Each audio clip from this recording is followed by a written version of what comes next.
Bonsoir madame, bonsoir monsieur. D'abord les titres de ce journal. Qu'est-ce qui a été fait depuis 2014 pour la réforme du collège au Togo et des actions qui exécutent le projet PAREC dans la région maritime a fait le bilan. On verra les grandes lignes dans ce journal.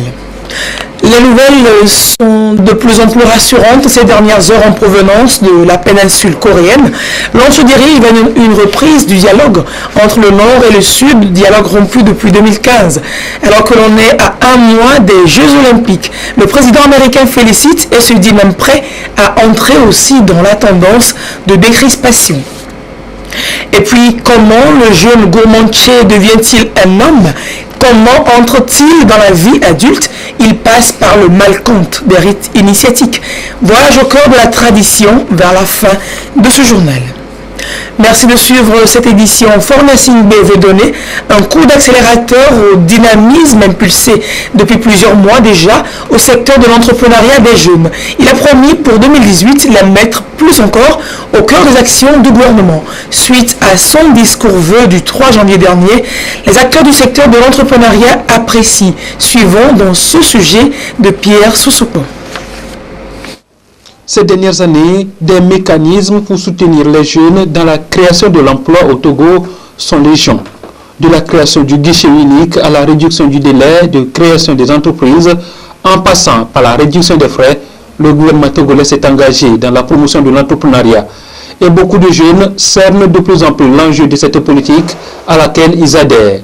Et puis, bonne nouvelle pour ces derniers à l'orée de l'année 2018. Le chef de l'État, Fornacing B, annonce dans ses vœux de bonne année à la nation des mesures pour soutenir et accompagner le dynamisme et l'engagement des jeunes entrepreneurs. Le président de la République envisage par exemple que l'attribution des marchés publics réserve un quota allant jusqu'à 20% aux jeunes entrepreneurs et aux femmes. Nouvelle accueillie avec joie et espoir. J'avoue que le mercredi, quand je suivais le discours, quand elle a dit cela, ça a donné un ouf. Et en moi, c'est un ouf de soulagement. Et je me dis aussi que ce ouf de soulagement sera partagé avec mes autres collègues entrepreneurs. Parce que vous savez, dans la vie de la jeunesse togolaise, c'est pas chaque fois qu'on trouve ce soulagement. Et dire qu'on va maintenant octroyer 20% de marché public à nous jeunes entrepreneurs, je pense que cela va permettre à ce qu'on soit vraiment autonome et dont il a aussi fait cas de l'autonomie de la jeunesse dans son discours. Cela va également permettre qu'on puisse vraiment se renforcer sur tous les plans et maintenant contribuer également au développement de notre cher le Togo qui a une importance devant le chef de l'État. Et moi je pense que ça va beaucoup aider dans l'entrepreneuriat de la jeunesse. Ça va permettre à la jeunesse également de se matérialiser et de s'exprimer par son travail. À nous jeunes maintenant de montrer vraiment que cette confiance que le chef de l'État nous a donnée, elle n'est pas vaine, elle n'est pas jetée à l'eau. Donc nous allons l'utiliser vraiment pour montrer au chef de l'État que oui, il n'a pas eu tort de nous faire confiance en nous octroyant les 20%. Beaucoup d'espoir est mis dans les PME-PMI qui occupent une place importante dans l'économie togolaise. Les jeunes entrepreneurs mesurent déjà les défis à relever par rapport à cet engagement de l'État. Des défis qui ont également pour nom la formalisation de leur entreprise, la tenue d'une bonne comptabilité, bref, la bonne capacité managériale. Conditions pour espérer gagner des marchés et faire ses preuves. Le président de la République démontre une fois encore sa volonté de créer les conditions pour un réel épanouissement de la jeunesse et fait de cette jeunesse togolaise un acteur clé du développement socio-économique durable du Togo. Et au Togo, vous savez, les petites et moyennes entreprises participent à plus de 80% de l'activité économique nationale. L'un des défis du secteur est le manque de financement.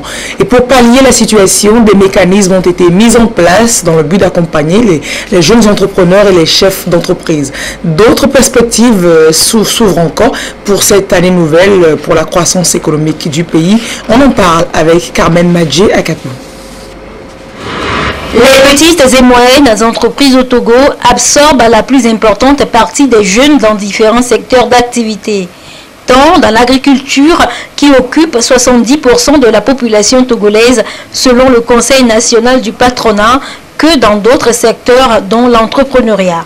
Bien que regorgeant d'énormes potentialités, les PME rencontrent d'importantes difficultés financières dues au manque d'accompagnement. Ainsi, on peut noter les préoccupations particulières du secteur des PME sur les mécanismes d'accompagnement et plus encore sur le manque de financement. Leur très faible accès au financement bancaire est aussi l'une des faiblesses du dit secteur dans le pays. Des mécanismes sont aussi mis en place depuis quelques années pour accompagner les jeunes entrepreneurs. Le Fonds d'appui aux initiatives économiques des jeunes FAEJ, le programme d'aide au développement à la base PRADEB ou encore l'Agence nationale de promotion et de garantie de financement des PME-PMI. Des perspectives prometteuses s'ouvrent donc aux jeunes entrepreneurs cette année. 20% des marchés publics leur seront attribués afin de les conforter dans leur engagement à soutenir l'économie du pays et créer de l'emploi. Grâce à ces nouvelles mesures, les jeunes entrepreneurs togolais pourront accroître leur production et améliorer davantage la qualité de leurs produits et conquérir le marché international avec le label Made in Togo. Au-delà de l'accompagnement prévu pour les jeunes entrepreneurs, il est annoncé que les filets sociaux seront sensiblement renforcés, notamment en portant le nombre de ménages bénéficiaires des transferts monétaires de 30 000 à 120 000 durant les 3 prochaines années. Les entreprises soumises à la collecte de la TVA, la taxe sur la valeur ajoutée, elles ont l'obligation de la reverser à l'État chaque 2 semaines. La plupart ignorent ce principe ou alors parfois, par faute de négligence, n'honorent pas leurs engagements. Conséquence, ces entreprises sont frappées de pénalités. Alors, quelle est l'importance effectivement de la TVA? Les éléments de réponse avec Doudou Waré. Parmi les obligations fiscales qui incombent aux contribuables, aux entreprises des marchés publics et aux délégations des services publics, figure la taxe sur la valeur ajoutée TVA, un impôt fixé par l'État qui doit être reversé au Trésor. Ces taxes, qui pour la plupart servent au financement des projets de développement, sont souvent mal comprises par les opérateurs économiques qui peinent à les reverser. La TVA est l'impôt leader pour l'administration fiscale et donc sur la mobilisation maximale de cet impôt permet quand même de doter le gouvernement des moyens pour financer ces grands projets et donc il faut quand même s'assurer que cette TVA collectée dans les exécutions des marchés publics soit reversée au trésor public afin qu'on puisse doter le gouvernement des moyens nécessaires pour l'accomplissement des projets dont il s'est doté.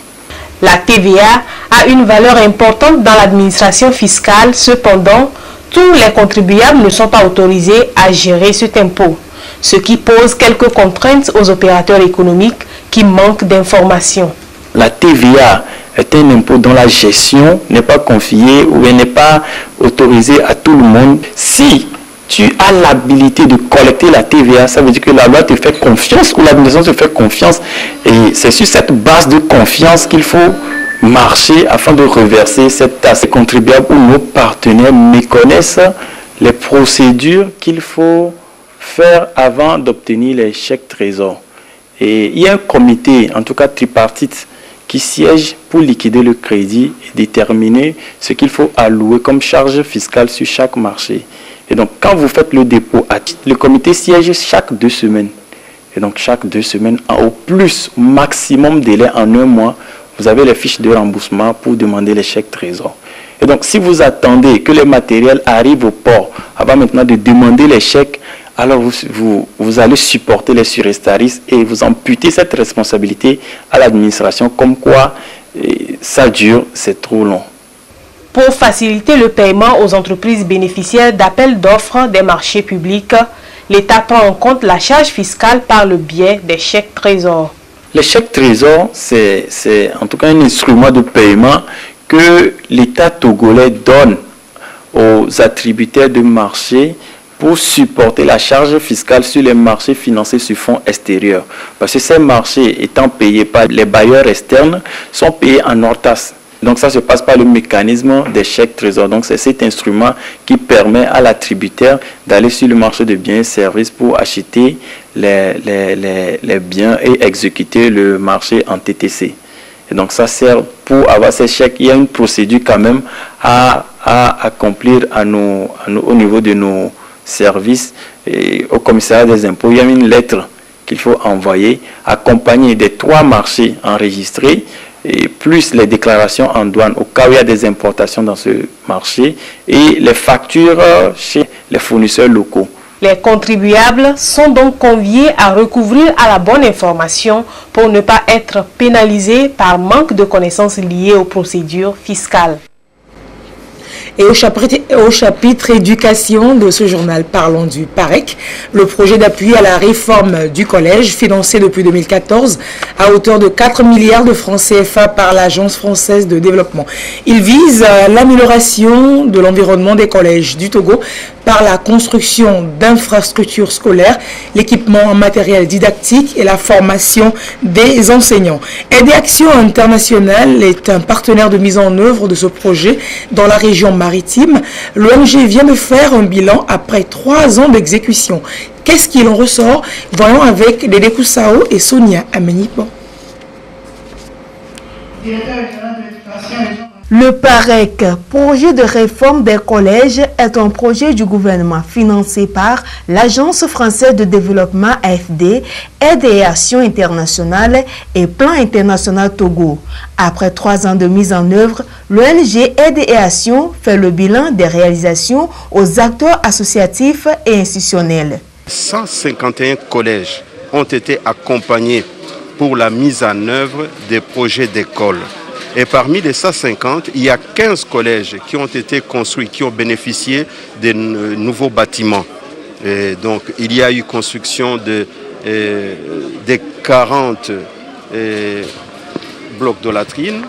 Il y a eu à peu près une quarantaine de salles de classe dans ces 15 collèges maritimes. Et il y a eu 14 forages.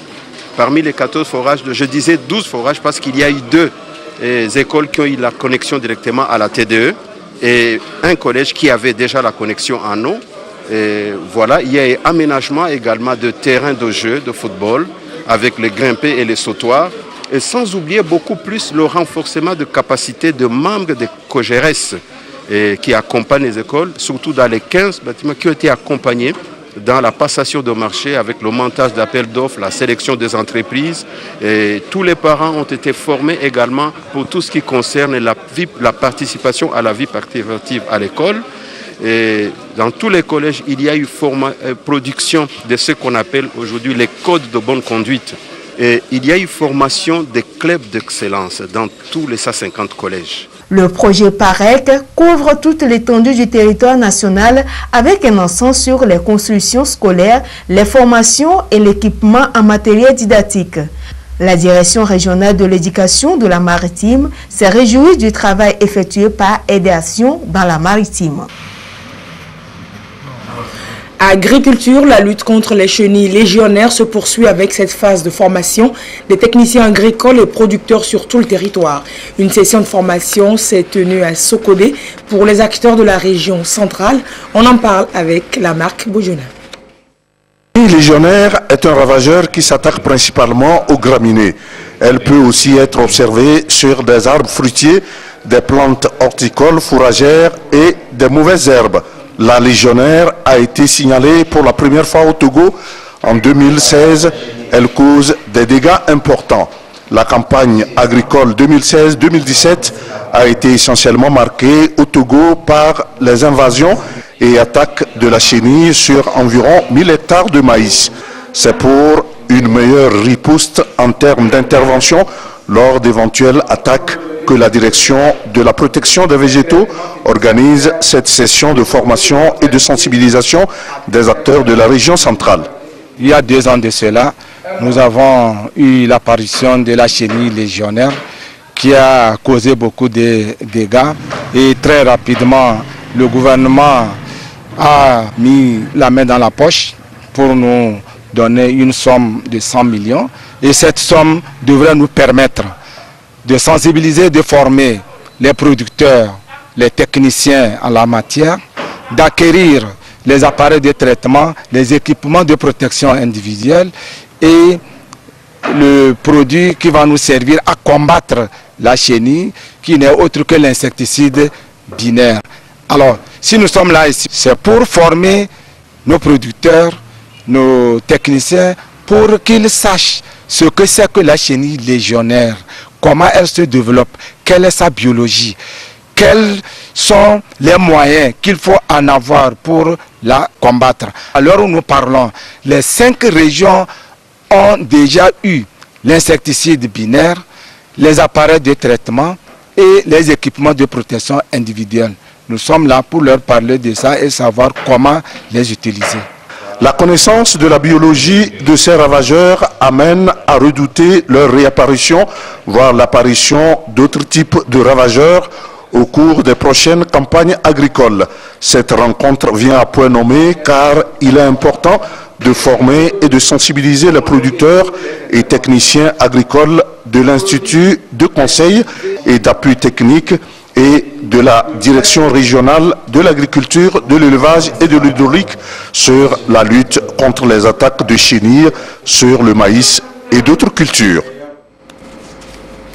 Et dans l'actualité internationale, l'on se dirige vers une décrispation des relations entre les deux Corées. Voilà de quoi rassurer l'humanité. Cette semaine, Pyongyang a accepté de discuter avec Séoul. Une première depuis 2015 et un signe de détente alors que l'on est à 1 mois des Jeux olympiques sud-coréens. La Corée du Nord accueille cette main tendue par le rétablissement du téléphone rouge avec son voisin. Quelles peuvent donc être les perspectives de cette détente? On fait le point avec Augustin Rossi. C'est un nouveau pas vers la détente entre les deux frères ennemis de la péninsule, la Corée du Nord et la Corée du Sud. Kim Jong-un s'est servi lundi de son adresse du Nouvel An pour annoncer que Pyongyang accepte de discuter avec Séoul.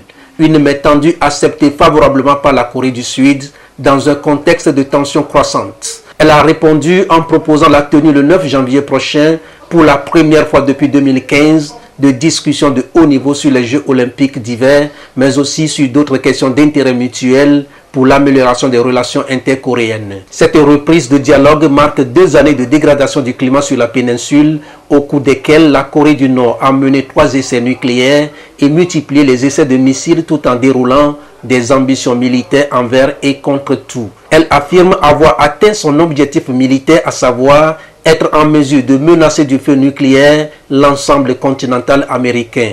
Au lendemain de cette offre de dialogue, Pyongyang a annoncé le 3 janvier la réouverture d'un canal de communication avec Séoul. Ce téléphone rouge, instauré en août 1972, avait été coupé en février 2016 par Pyongyang après que Séoul eut décidé unilatéralement de fermer la zone industrielle intercoréenne de Kaohsiung en signe de protestation contre un essai nucléaire du Nord. Cette annonce est intervenue quelques heures après que Washington et Séoul ont convenu de reporter leurs manœuvres militaires initialement prévues pendant les Jeux olympiques, des exercices qui, chaque année, contribuent à aggraver la situation sur la péninsule. Un signe d'apaisement vu d'un mauvais œil par les États-Unis, alliés traditionnels de la Corée du Sud, qui estiment qu'aucune discussion ne serait sérieuse si elle ne porte sur l'interdiction de toutes les armes nucléaires en Corée du Nord. Pour le Japon, il ne réglerait en rien le principal problème, celui de la sécurité et du programme nucléaire et balistique nord-coréen. Ce serait-il une phase de dialogue apparent et de provocation en poursuivant son programme nucléaire, en affaiblissant la vigilance et la surveillance de ses voisins? La Chine, principale alliée de Pyongyang, souhaite que les deux parties profitent de cette occasion pour améliorer leurs relations et parvenir à la dénucléarisation de la péninsule. Le fait même d'une rencontre ne serait-il pas significatif, car cela témoigne de la volonté des deux parties, le Sud et le Nord, séparés depuis des décennies par la zone démilitarisée, l'une des frontières les plus armées du monde. Mais une fois à la table des discussions, Pyongyang ne va-t-il pas mettre Séoul en difficulté en exigeant des concessions inacceptables comme la fin des exercices militaires conjoints entre les États-Unis et la Corée du Sud? Le Nord tente de relancer ses relations en qualité d'État nucléaire. Le dilemme pour le Sud, c'est de savoir s'il peut l'accepter. Il a toutefois souligné que l'amélioration des relations devait s'accompagner de mesures en vue de la dénucléarisation. Ces derniers mois, le Nord a semé l'inquiétude en multipliant les tirs de missiles et en menant son 6e essai nucléaire, le plus puissant à ce jour. Il soutient avoir besoin d'armes nucléaires pour se protéger de l'hostilité de Washington. La Corée du Nord cherche aussi à mettre au point une tête nucléaire capable de frapper le territoire continental américain malgré les multiples traits de sanctions des Nations Unies. Quoi qu'il en soit, rien ne prouve encore la culpabilité de la Corée du Nord et en dépit des pressions diplomatiques qu'exercent les États-Unis, les Nord-Coréens veillent particulièrement au grain. Et Donald Trump a salué cette situation. Il se dit même prêt aussi à un entretien téléphonique avec Kim Jong-un, le dirigeant nord-coréen, avec qui, par médias interposés, il a eu des échanges pas très courtois il y a quelques semaines. Voilà qui devra désormais faciliter l'enregistrement des naissances à Wahala et environ dans la préfecture du Haro. Un bureau d'état civil vient d'ouvrir ses portes sur le projet Droit à une identité, projet initié par Bonfonden. Allons y voir avec Sylvain Aboudou. L'implantation de ce bureau d'état civil de Wahala dans le Haro fait partie intégrante du projet Droit à l'identité, un projet de Bonfonden pour faciliter l'enregistrement des naissances des enfants. Un ambitieux projet exécuté en collaboration avec le Club des Amis des Enfants pour contribuer à l'épanouissement de l'ensemble de la population qui souvent a de la peine à faire enregistrer les enfants faute d'informations sur la nécessité d'établissement des pièces de naissance. Les actes de naissance se faisaient à la maison. Dans les maisons, il n'y avait pas eu de bureau. Là, l'agent d'état civil, même des fois, il se promène dans des villages pour remplir les actes de naissance des enfants. Et notre bureau, qui est construit maintenant, nous sommes fiers et nous allons l'entretenir comme il le faut. Ce bureau serait chargé d'enregistrer les enfants aussitôt nés à la maternité. Donc c'est pourquoi on a construit ça dans l'enceinte du CMS. Pour que les gens ne partent pas avec les attestations et après tout aller chercher les agents d'état civil. Les responsables d'état civil ont saisi à l'ouverture de ce bureau à instruire les uns et les autres sur l'importance de la pièce de naissance qui, selon eux, reste et restera la pièce vitale dans la vie de chaque individu, à l'école, dans l'établissement du certificat de nationalité et bien d'autres. Tout émane de la pièce d'identité à travers l'établissement des autres pièces maîtresses telles que la nationalité, le passeport. Il faut d'abord passer par la pièce de naissance. Et sur le plan professionnel, on ne peut rien obtenir sans la pièce de naissance.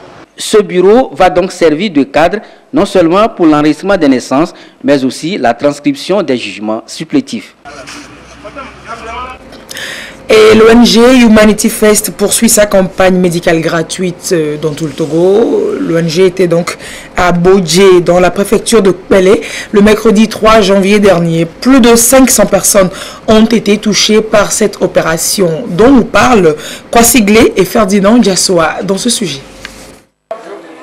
Des consultations médicales gratuites, une action humanitaire de l'ONG Humanity Fest à l'endroit des communautés villageoises de Kpele.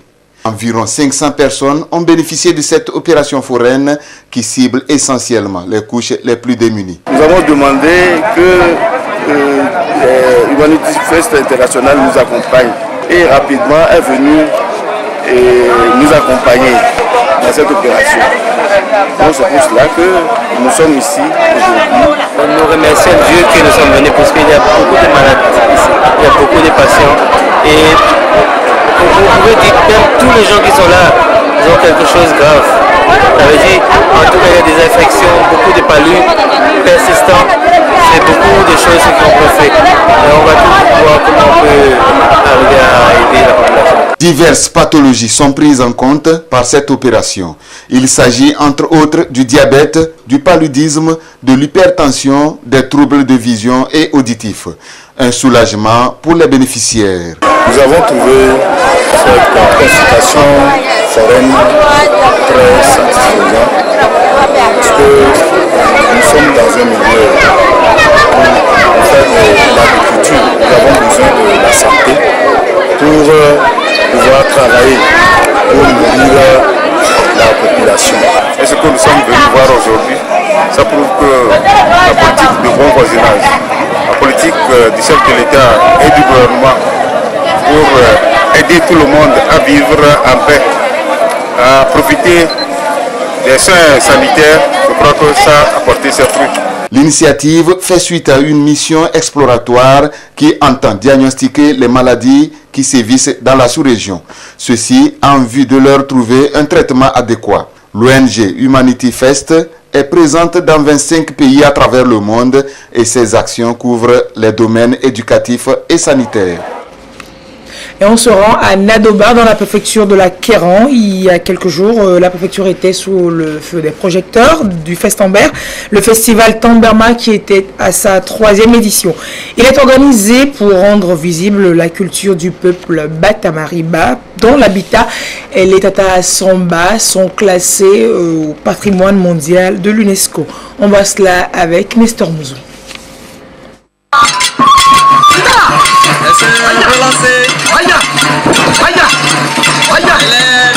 Les Tamberma, connus encore sous le nom de Batamariba, constituent un peu plus particulier par rapport à leur habitat, les Tata. Cette singularité a amené l'UNESCO à inscrire le site de Koutamakou à Nadoba, où on retrouve cet habitat, au patrimoine mondial, réveillant du coup la population du milieu sur l'intérêt que revêt sa culture aux yeux du monde. Consciente désormais qu'elle se trouve sur un riche gisement culturel, cette population a initié le Festamber. Le festival Tamberma a commencé en 2011. Il est cette année à sa 3e édition.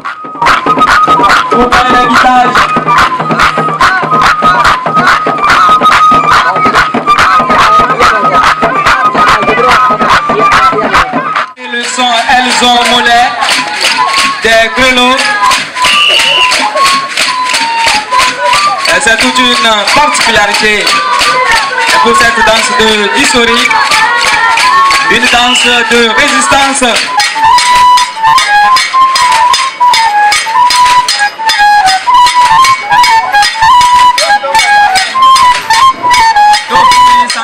Le Festamber est un événement dont l'objectif est de promouvoir davantage la culture des Batamariba.